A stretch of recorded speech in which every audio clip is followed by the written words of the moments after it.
ایک اور واقعہ لکھا ہے کہ صحابہ کرام کا کتابوں میں، صحابہ کرام کیسے اللہ کے محبوب بنے، کیا وجہ تھی؟ ایک صحابی فرماتے ہیں کہ رومیوں کے ساتھ حضرت عمر رضی اللہ عنہ کے زمانے میں جو ہماری سب سے بڑی جنگ ہوئی یرموک کی، یرموک یہ اردن کے اندر ہے، آج بھی وہ میدان موجود ہے.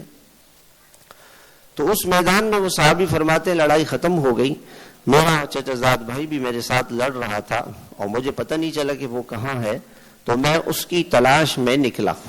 جنگ ختم ہو گئی تھی، میں نے دیکھا کہ ایک جگہ پہ زخمی پڑے ہوئے ہیں، میں نے کہا زخمیوں میں دیکھو. میں گیا تو دیکھا کہ وہ زخمی ہے اور میرے پاس پانی کا مشکیزہ تھا. اس زمانے میں جنگ تیر تلوار سے ہوتی تھی، جسم سے خون بہ رہا ہوتا تھا. تو میں نے ان سے کہا کہ اور پیاسے جو جس آدمی سے خون بہ رہا اس کو پیاس لگتی ہے، پانی چاہیے، کہاں چاہیے.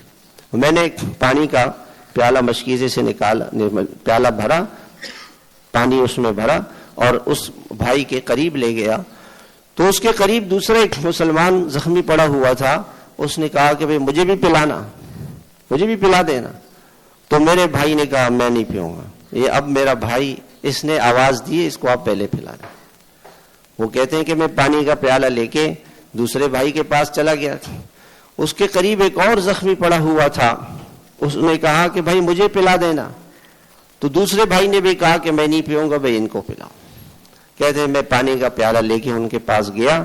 جب میں تیسرے بھائی کے پاس گیا تو ان کی روح پرواز کر گئی، سیکنڈوں کی بات تھی. پھر دوسرے بھائی کے پاس آیا، ان کی بھی روح پرواز کر گئی. میں اپنے چچا زاد بھائی کے پاس آیا، وہ بھی اللہ کے پاس جا چکے تھے. وہ پانی کا پیالہ میرے ہاتھ میں رہا اور 3 بھائیوں میں سے کسی نے نہیں پیا.